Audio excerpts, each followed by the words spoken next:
Have you ever noticed how a simple stone, picked up on a beach or mountain path, sometimes feels like more than just a rock in your hand?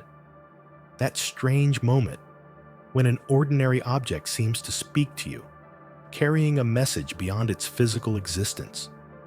What if I told you this isn't just your imagination, but a glimpse into the way humans have related to the world since prehistoric times? Today, we're exploring why everything in life can be symbolic, and how recognizing this ancient truth might completely transform how you see the ordinary objects surrounding you right now. What if I told you that your mind is constantly transforming the world around you without you even realizing it? That ordinary objects you interact with daily aren't just physical items, but are being silently transformed into rich symbols loaded with personal meaning. This isn't some mystical claim. It's a fundamental aspect of how your brain processes reality. Think about the objects surrounding you right now. Each one exists on two levels simultaneously, as a physical entity with practical functions, and as a psychological symbol carrying layers of meaning unique to you. This dual existence happens automatically, without your conscious direction. Your mind is a natural symbol-making machine, converting raw experience into meaningful patterns through an ancient cognitive process that's as natural to you as breathing. This symbolic transformation happens constantly, operating beneath your everyday awareness. The human mind doesn't simply perceive reality as it objectively exists. It actively interprets, categorizes, and assigns meaning to everything it encounters. When you look at a wedding ring, you're not just seeing a metal band. Your mind instantly recognizes it as a powerful symbol of commitment, love, and social bonding. The physical object triggers an intricate web of emotional associations, cultural meanings, and personal memories all at once. This symbol-making capacity isn't just some quirky feature of human psychology. It's a fundamental aspect of consciousness that links us directly to our distant ancestors. Archaeological evidence shows that symbolic thinking emerged between 70,000 and 100,000 years ago, marking a revolutionary leap in human cognitive evolution. The earliest examples include ochre processing for body decoration and the creation of shell beads for adornment. These weren't merely decorative, they represented the dawn of humans using physical objects to express abstract concepts like status, group identity, and spiritual beliefs. Consider how this unconscious transformation works in your daily life. That childhood teddy bear isn't just stuffed fabric. It might represent security, innocence, and an entire era of your life compressed into a single object. The family heirloom passed down through generations carries within it stories, values, and connections to people you may never have met. Even something as simple as a coffee cup might symbolize comfort, routine, or a moment of peaceful solitude in your hectic day. Research suggests our symbol-making capacity evolved as a crucial survival advantage. By assigning symbolic meaning to objects and experiences, early humans could communicate complex ideas, strengthen social bonds, anticipate dangers, and pass knowledge across generations. This cognitive ability allowed our ancestors to create increasingly complex cultural systems, religious practices, and eventually written language, all built on the foundation of symbolic thinking. What's fascinating is how the same object can transform into entirely different symbols for different people. A flag might represent patriotic pride to one person, oppression to another, and nothing more than colored fabric to a third. A forest might symbolize peace and connection with nature for someone who grew up camping, while representing danger and isolation to someone whose cultural background includes stories of threatening wilderness. These differences aren't random. They reflect our unique personal histories, cultural contexts, and psychological needs. The symbols your mind creates aren't static either. They evolve throughout your life as you gain new experiences and perspectives. The meaning of home, for instance, transforms dramatically from childhood to adulthood. What once symbolized safety under parental protection gradually shifts to represent personal autonomy, responsibility, and perhaps eventually a space you create for your own family.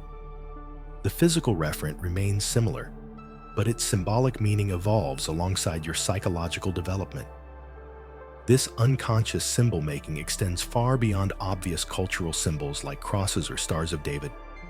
It operates in the background of everyday perception, influencing how you feel about and interact with virtually everything in your environment. Your favorite chair, that route you prefer to drive home, the music that moves you emotionally, all are being processed through this symbolic filter, gaining significance that exceeds their practical function. The most powerful aspect of this process is that it happens automatically, without conscious effort. Your symbol-making machine runs constantly, transforming ordinary reality into a rich tapestry of meaning that connects you to your deepest self. It's why certain places feel charged with significance, even when you can't articulate why. It's why specific objects or images can trigger powerful emotional responses that seem disproportionate to their physical properties. What does this mean for understanding ourselves? It suggests that we don't live in the objective world as much as we believe we do. Instead, we inhabit a symbolically transformed landscape where everything is colored by personal and cultural meaning. This symbolic dimension isn't less real than the physical one. In fact, from a psychological perspective, it's often more influential in determining how we think, feel, and behave. Our minds are natural symbol-making machines, constantly transforming the ordinary world into a personal, symbolic landscape. This isn't a quirk or a flaw in perception. It's the foundation of human consciousness and culture. It explains why we're naturally drawn to find meaning in ordinary objects, why we create art and religion, and why certain symbols can move us so profoundly. The wedding ring is never just a ring. The childhood home, never just a building. The national flag, never just a piece of cloth. Each has been transformed by our minds into something that bridges the physical and psychological worlds. Among all the objects humanity has transformed into symbols, none has been more persistent throughout history than the humble stone. While wedding rings and flags are recent innovations, our ancestors were finding meaning in ordinary rocks, tens of thousands of years before written language existed. These silent ancient fragments of earth have become some of our most potent psychological containers. The stone's journey from mere matter to meaningful symbol reveals something profound about how your unconscious mind continues to operate today. Picture yourself walking along a beach or hiking trail. Thousands of stones surround you, yet occasionally one catches your eye. You pick it up, turn it over in your palm, and something about its weight, texture, or unique markings resonates with you. This moment of connection isn't random. It's a glimpse into how deeply symbolic thinking is woven into human experience. The relationship between humans and stones as symbols extends to our earliest expressions of consciousness. Archaeological evidence shows that unhewn stones in their natural state were believed to be dwelling places of spirits or gods in ancient societies. These weren't just idle beliefs. They structured entire cultural systems. Stones became focal points for veneration and ritual, serving as tombstones, boundary markers, and objects of profound religious significance. Think about what this suggests about human nature. Even before we developed complex language, we were already transforming ordinary objects into vessels of meaning. The biblical story of Jacob offers perhaps the most vivid illustration of how a stone transforms from an ordinary object into a mediator between worlds. Exhausted from his journey, Jacob used stones as a pillow and experienced a vision of a ladder reaching into heaven, with angels ascending and descending upon it. Upon awakening, he recognized the sanctity of the place, declaring it the house of God and the gate of heaven. He then took the stone he had used as a pillow, set it up as a pillar, and consecrated it with oil. In that moment, a common rock became a tangible link between earth and heaven, between the physical and spiritual realms. This ancient story captures a universal psychological truth. Objects can become bridges between our conscious awareness and deeper dimensions of experience. This symbolic transformation of stones isn't limited to individual markers. Across cultures, humans arrange stones in patterns to create sacred spaces.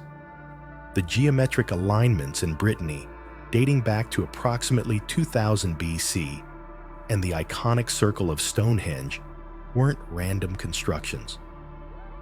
These structures served as sites for sacred ceremonies, reflecting our deep-seated need to create environments that facilitate connection with something beyond ordinary awareness. Even in the seemingly minimalist aesthetic of Zen Buddhism, the deliberate arrangement of stones in rock gardens, though appearing random, expresses a refined spirituality. What appears as simple decoration to the untrained eye often contains layers of psychological and spiritual significance. What makes stones so perfectly suited to carry the weight of our psychological projections? Their physical qualities provide natural metaphors for aspects of human experience we struggle to articulate. Their permanence stands in contrast to our transience. Their solidity offers a sense of dependability in an uncertain world. Their unique shapes and textures make each stone distinct, like a psychological fingerprint. These qualities make stones perfect containers for our unconscious thoughts and feelings, things too complex, contradictory, or profound for easy expression.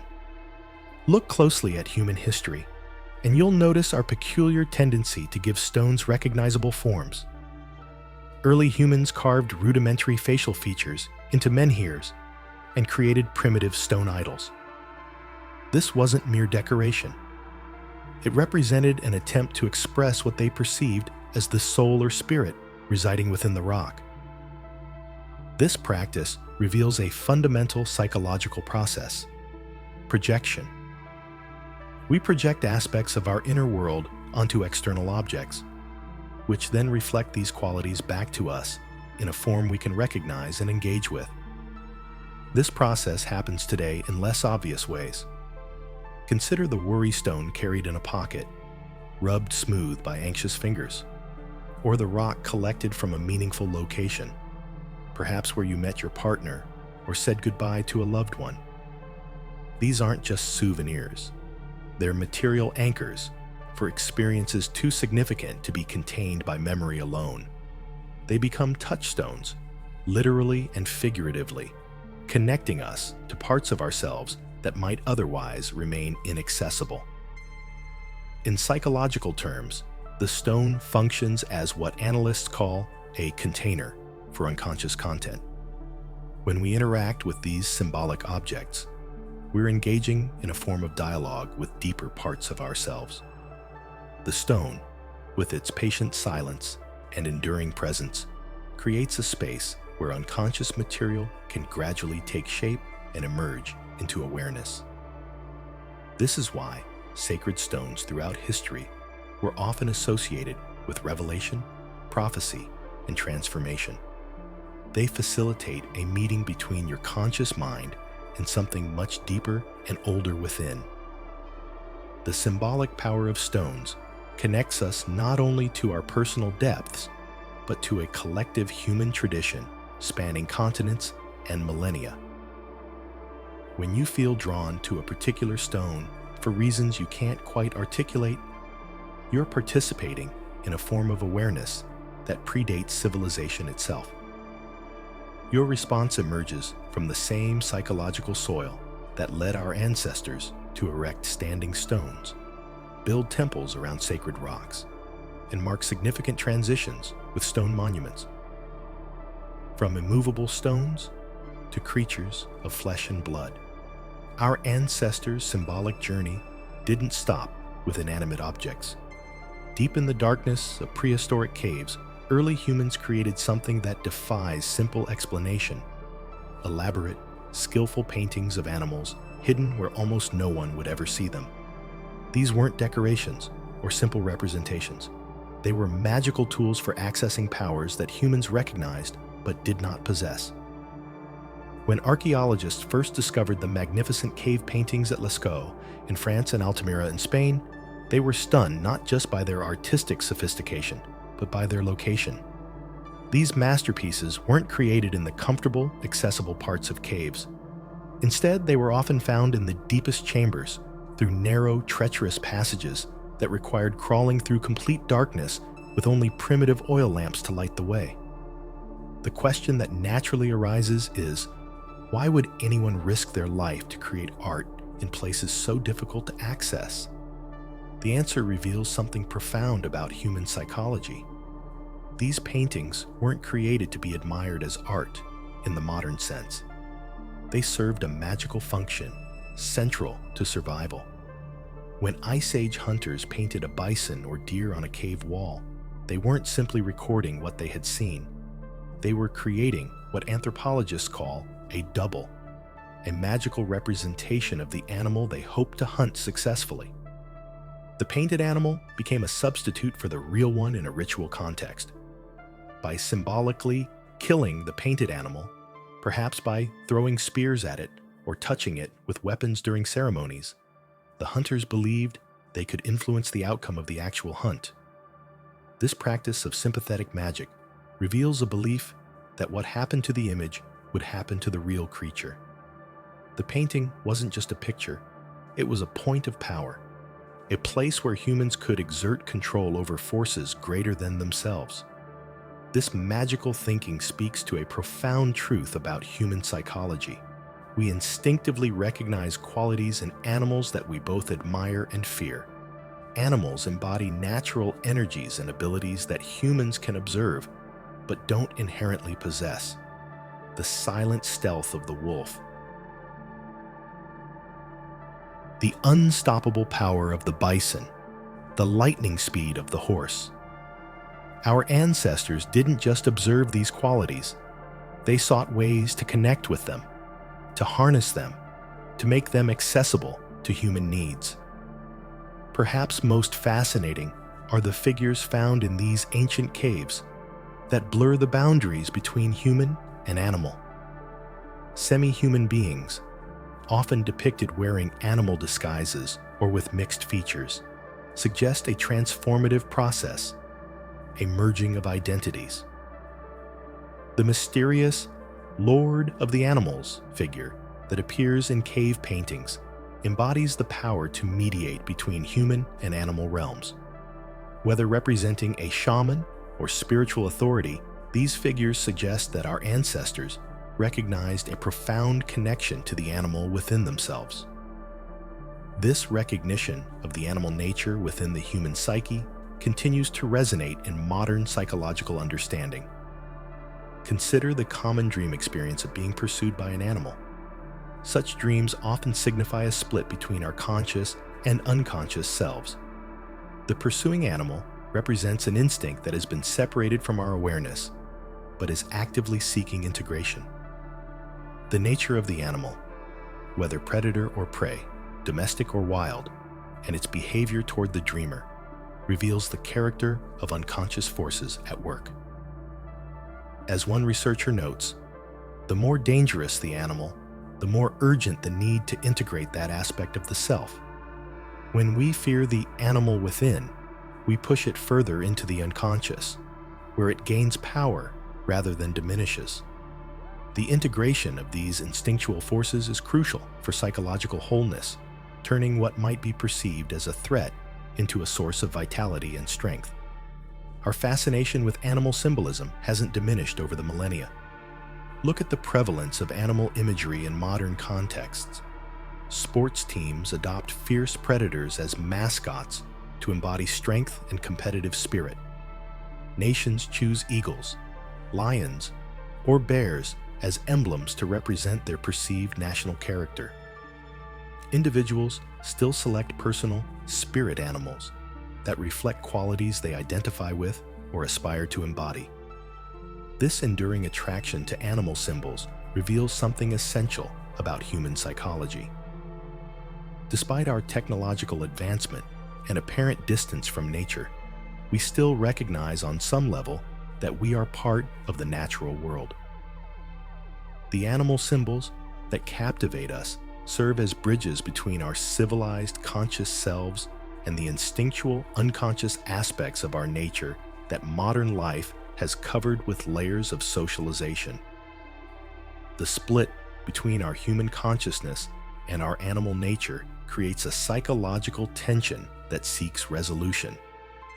Animals in our symbolic life, whether in ancient cave paintings, dreams, or modern logos, provide a pathway to reconnect with aspects of ourselves that civilization has taught us to suppress or deny. They offer a visual language for expressing parts of human experience that exist beneath or beyond words. What makes this particularly relevant to modern life is the growing disconnection many people feel from their instinctual selves. As we spend more time in artificial environments, interacting through digital interfaces rather than direct experience, the animal symbols become even more important as reminders of our embodied nature. They call us back to a recognition of instinct, intuition, and the wisdom of the body, qualities increasingly overshadowed by intellectual and technological perspectives. Think about your own response to different animal images. Perhaps certain creatures evoke immediate feelings of fear, respect, or affection. These responses aren't arbitrary. They reflect your personal relationship with the qualities that animal represents in your unconscious. The wolf that frightens one person might represent freedom and social connection to another. The snake that one person sees as dangerous might represent transformation and healing wisdom to someone else. These varied responses reveal the personal nature of our symbolic relationship with the animal world. Beyond our symbolic connection to animals lies something even more fundamental, a form so basic yet profound that it emerges across all human cultures and throughout history. The circle, in its perfect simplicity, represents both nothing and everything simultaneously. What invisible thread connects the prayer wheels of Tibet, the medicine wheels of Native American traditions, the Celtic rings, and even the wedding bands we exchange today? This universal symbol speaks to something embedded deep within our psychological structure. The circle presents us with a fascinating paradox. Geometrically, it's nothing more than a curved line with no beginning and no end, a simple shape that children draw early in their development. Yet this basic form carries profound psychological weight across cultures. Think about it. How can something so elementary contain such complexity? The answer lies in what the circle represents: wholeness, completion, and the integration of all aspects of human experience into a unified whole. According to Agnella Jaffe, the circle serves as perhaps the most potent symbol of the self, representing the totality of the psyche in all its aspects.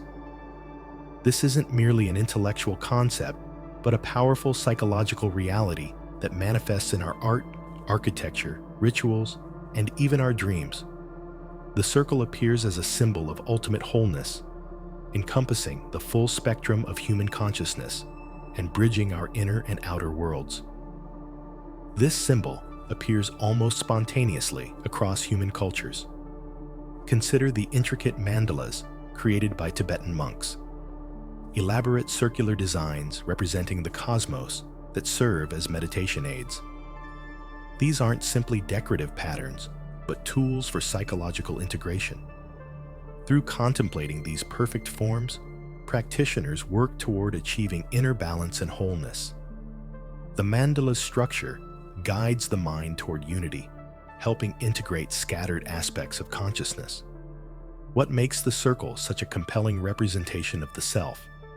Dr. Jung identified 4 primary functions of consciousness: thinking, feeling, sensation, and intuition that comprise our psychological makeup. The circle elegantly captures how these functions relate to each other, creating a complete whole greater than the sum of its parts.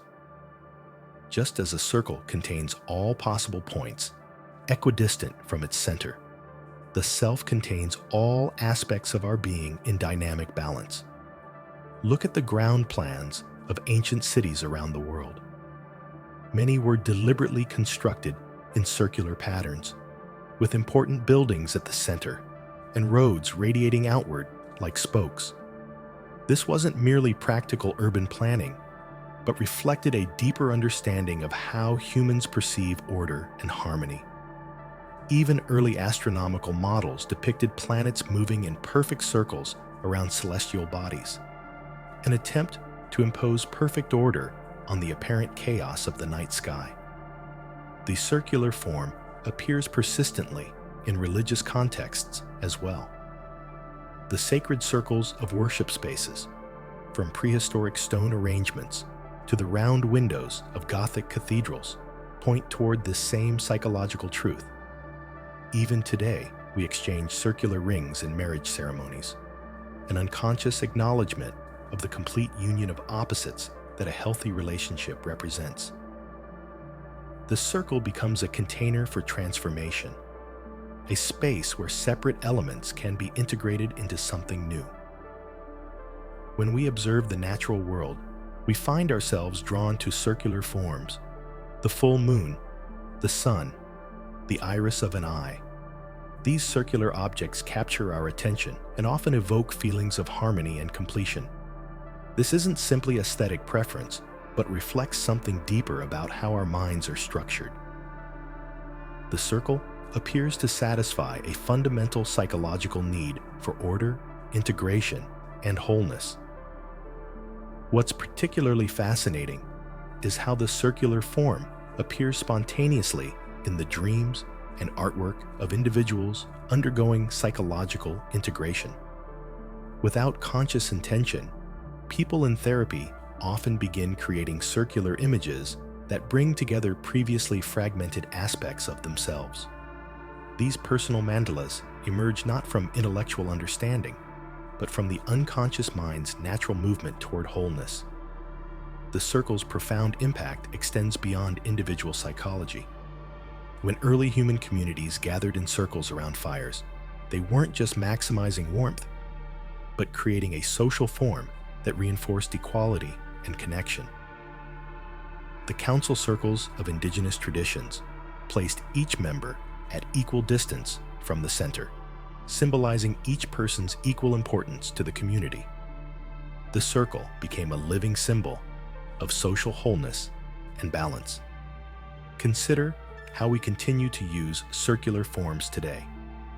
From corporate logos to the circular icons on our digital devices, the shape persists as a symbol of completion and integration. Even in our supposedly rational modern world, we're drawn to this ancient form that speaks to our desire for wholeness. The persistence of the circle across cultures and throughout time suggests it taps into something universal about human consciousness. What's the source of this universal appeal? The circle represents what psychologists call the archetype of wholeness, a pattern embedded in the collective unconscious that emerges spontaneously across cultures. This isn't learned symbolism, but an inherent psychological structure that manifests whenever humans attempt to express completeness. The circle becomes a bridge between our conscious awareness and the deeper structures of the psyche. This universal symbol appears across diverse contexts precisely because it addresses a fundamental human need, the need to integrate opposing elements within ourselves. We all contain contradictions, strength and vulnerability, rationality and emotion, conscious awareness, and unconscious drives. The circle offers a symbolic resolution to these tensions, showing how opposites can coexist within a greater whole. Our attraction to circular forms reveals our unconscious striving toward this integration.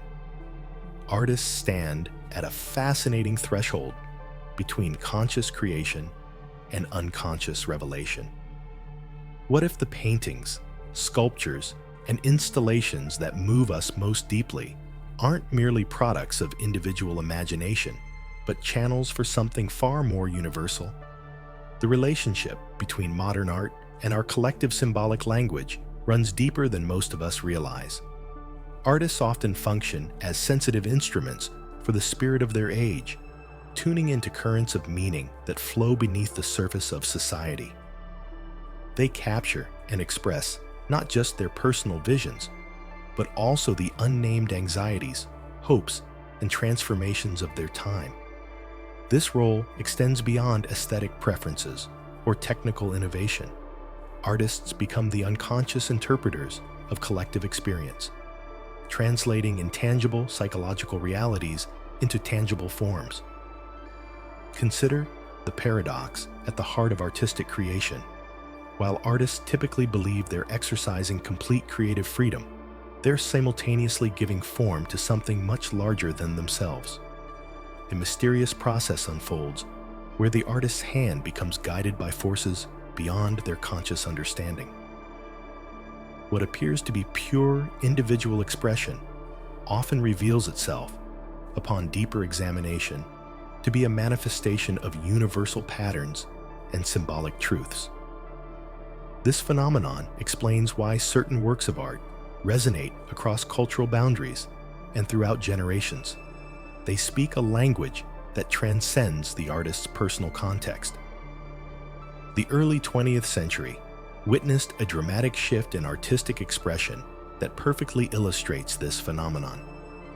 Artists like Wassily Kandinsky abandoned representational painting to explore abstraction, creating works that seemed to have no connection to the physical world.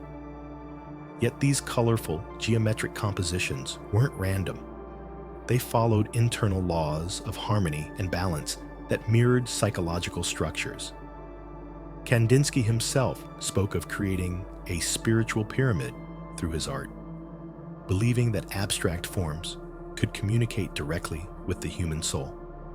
His work emerged at precisely the moment when traditional religious and social structures were collapsing across Europe, offering new symbolic forms when old ones no longer sufficed. Marcel Duchamp took an entirely different approach with his revolutionary ready-mades. Ordinary objects like urinals or bicycle wheels that he designated as art simply through his selection of them. While seemingly rejecting tradition and meaning altogether, Duchamp's work paradoxically created new symbolic relationships. By removing familiar objects from their utilitarian contexts, he forced viewers to confront the hidden psychological significance of everyday things. His famous fountain, a signed urinal, became a potent symbol of art's evolving relationship with society, challenging assumptions about value, meaning, and authority that extended far beyond aesthetics. The power of modern art lies in its ability to move the unconscious, evoking responses that transcend the purely visual. To those accustomed to traditional or representational art, modern pieces can appear unfamiliar and even alien. Non-figurative art, in particular, lacks the recognizable elements to which viewers can readily relate. Yet despite this apparent distance, a profound human connection often emerges, sometimes even more intensely than in works that directly appeal to feeling and empathy. This suggests that modern art speaks to a deeper, more fundamental level of human experience. Some artistic movements deliberately attempted to access the realm of the unconscious. The Surrealists, led by André Breton, developed techniques specifically designed to bypass the censoring effects of conscious thought.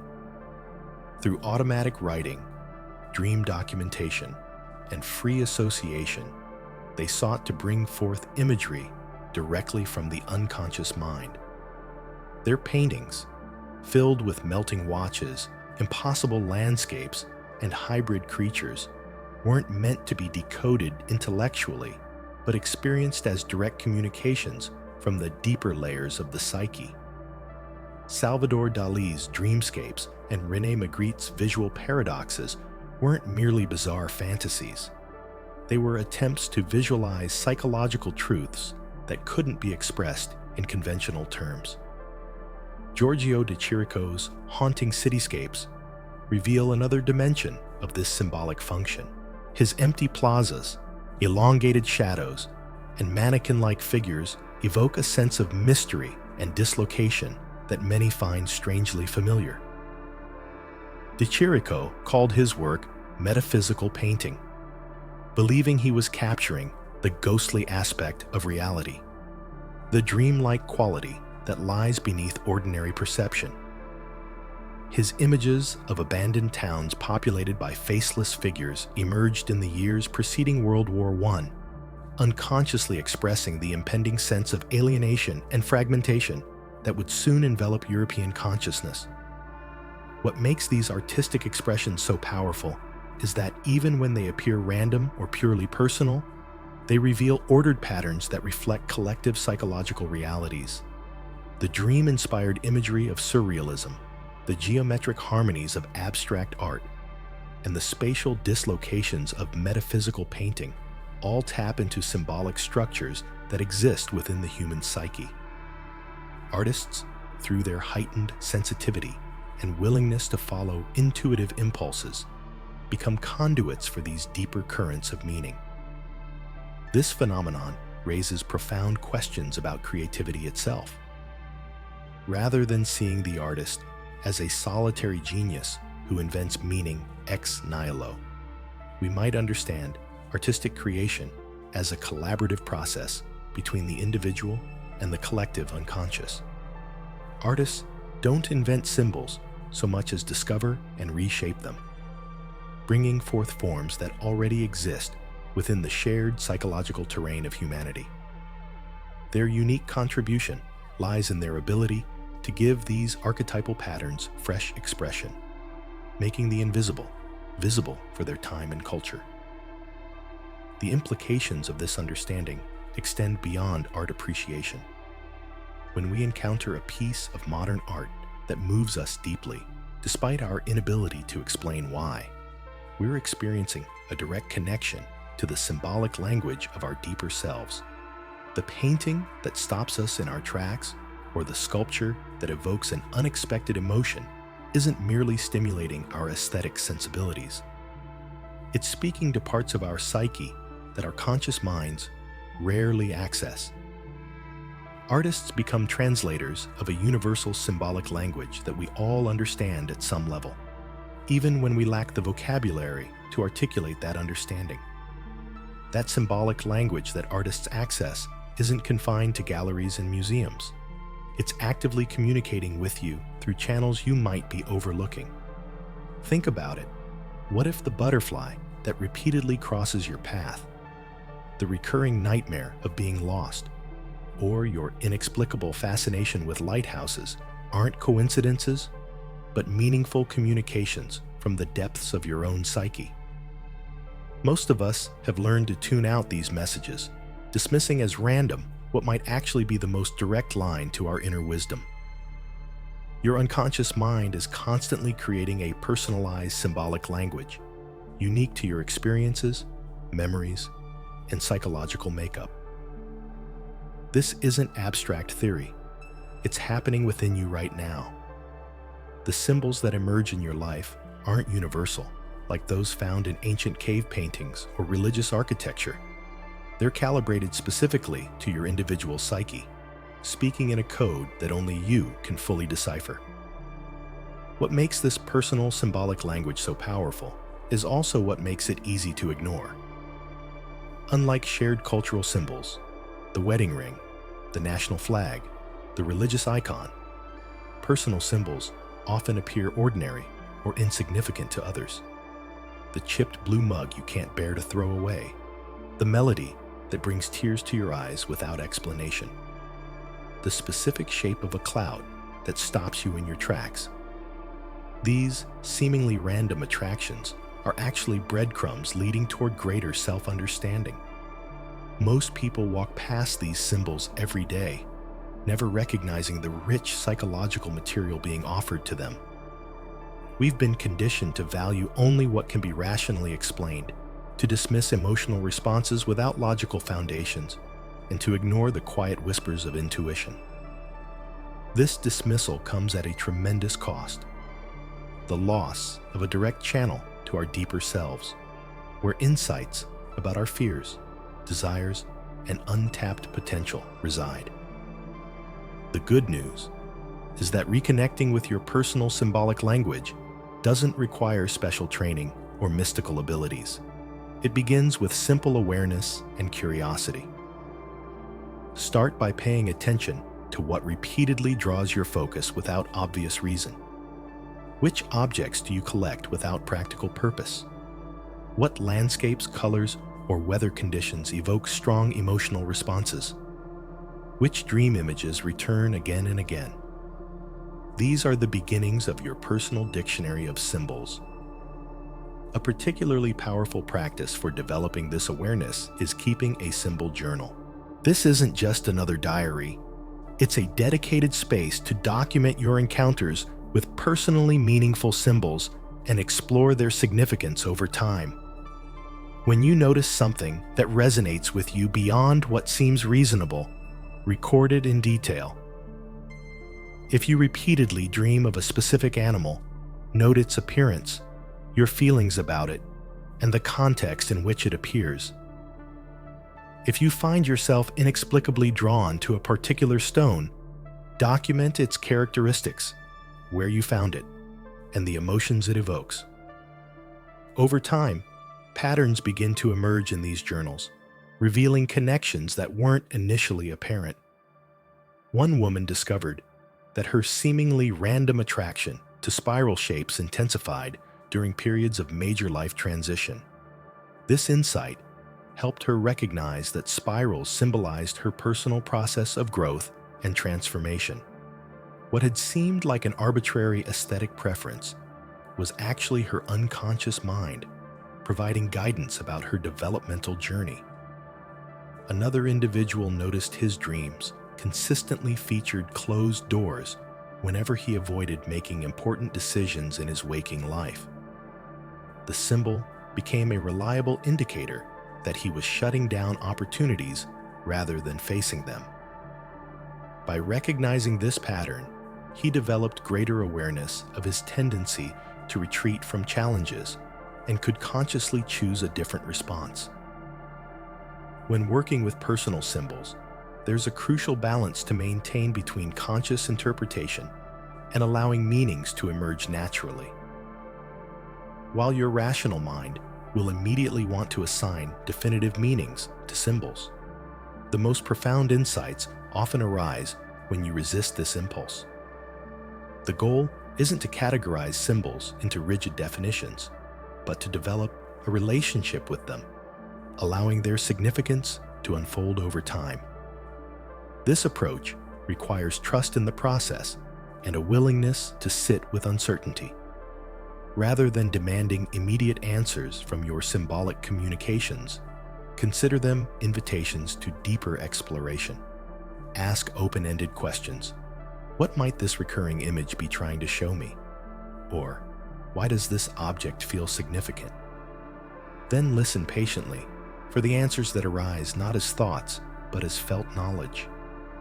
The practice of engaging with your personal symbolic language creates a bridge between your conscious and unconscious mind.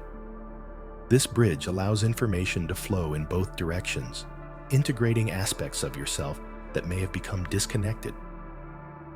The businessman who realizes his collection of ship models represents his unexpressed longing for freedom. The teacher whose recurring dreams of locked rooms relate to childhood experiences of feeling trapped. These insights don't just satisfy intellectual curiosity, they offer pathways to psychological healing. Working with personal symbols transforms your relationship with yourself by revealing the inner conflicts and unacknowledged desires that may be influencing your choices without your awareness. The emotions you can't explain, the behaviors you can't seem to change, the patterns you keep repeating, all become more accessible when you learn to read the symbolic communications your unconscious mind is constantly sending. Perhaps most importantly, engaging with your personal symbolic language restores a sense of wonder and meaning to everyday life. Ordinary objects, random encounters, and fleeting thoughts become potential messengers, turning the world into a rich text waiting to be read. This perspective doesn't require abandoning rationality. Instead, it complements logical thinking with a deeper, more intuitive form of knowing that humans have relied upon throughout our existence.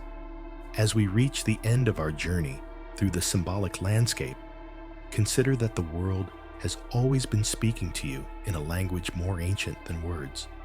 As Agnella Jaffe reminds us, we exist within a vast tapestry woven with symbols that speaks directly to our souls, connecting us to the collective unconscious that has guided humanity since our earliest days. Your path to self-discovery begins with attention.